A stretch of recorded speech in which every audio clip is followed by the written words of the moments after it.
Buddhism and Jainism are one of the most important topics in ancient history, and today we'll solve some previous year questions of UPSC IS prelims.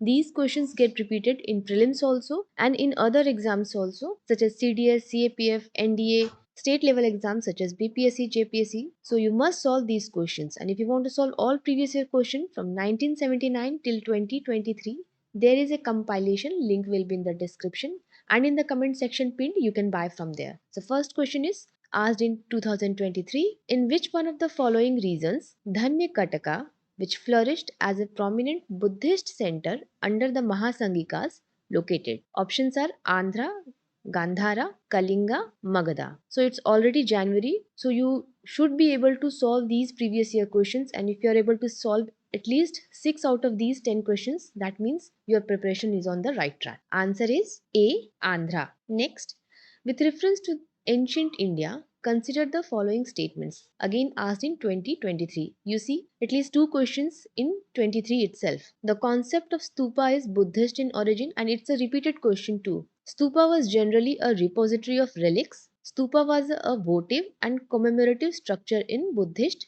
tradition. How many of the statements given above are correct? So there has been too much discussion on this question because some say that concept of stupa is not of Buddhist origin. It is a pre-Buddhist tumuli. The term comes from Sanskrit.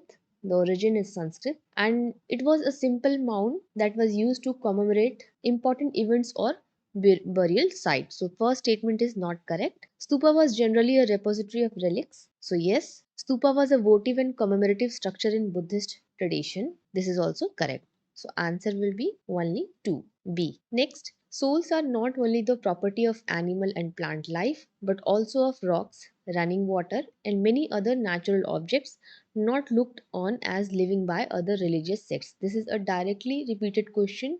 I have already made a video on repeated questions. You can check the video. I will put the link in the description. The above statement reflects one of the core beliefs of which one of the following religious sects of ancient India? Options are Buddhism, Jainism, Shaivism, Vaishnavism. Answer is B. Jainism.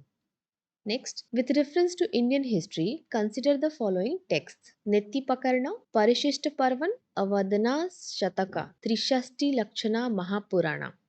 Which of the above are Jaina texts? Options are 1, 2 and 3 only, 2 and 4 only, 1, 3 and 4 only, 2, 3 and 4 only. So answer is 2 and 4 only. These things regarding Jainism you can't find in NCERT textbook.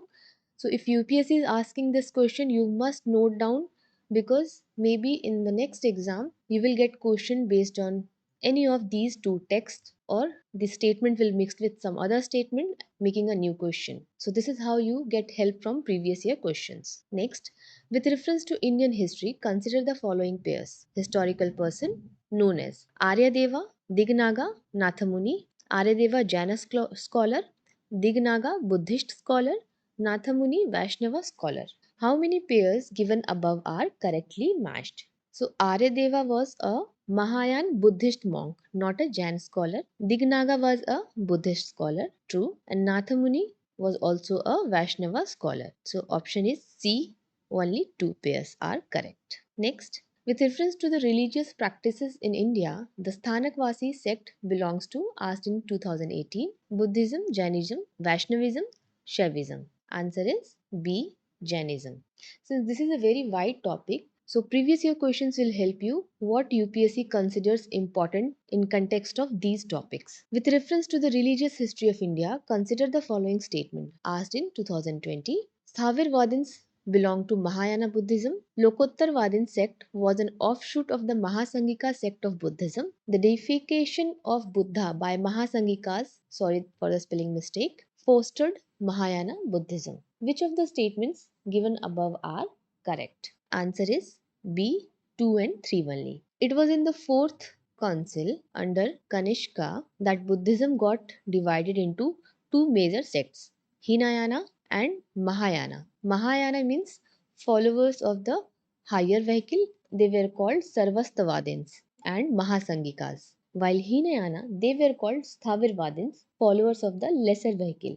So they were not part of Mahayana Buddhism. With reference to the cultural history of India, which one of the following is the correct description of the term paramitas? Asked in 2020. The earliest Dharma Shastra texts were written in aphoristic sutra style. Philosophical schools that did not accept the authority of Vedas, perfections whose attainment led to the Bodhisattva path, and powerful merchant guilds of early medieval South India. So, who were paramitas? Answer is C. Perfections whose attainment led to the Bodhisattva path. So, Bodhisattvas are the part of Mahayanas or Vajrayana tradition, and inside the Vayapulya Sutra, there is mention of Prajana Paramita. So, in Vayapulya Sutra, Prajana Paramita is mentioned, and which is part of Mahayana Buddhism. Next, asked in 2019, deification of the Buddha, treading the path of Bodhisattvas, image worship and rituals. So you see how questions get repeated.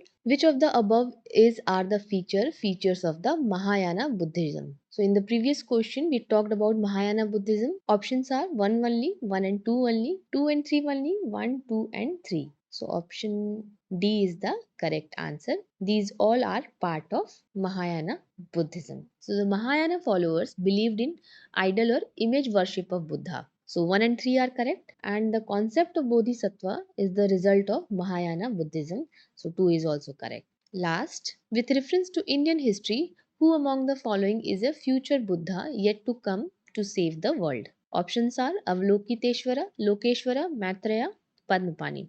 What is the answer of this question? Let me know in the comment section. And for more such videos, subscribe to the channel. Thanks for watching.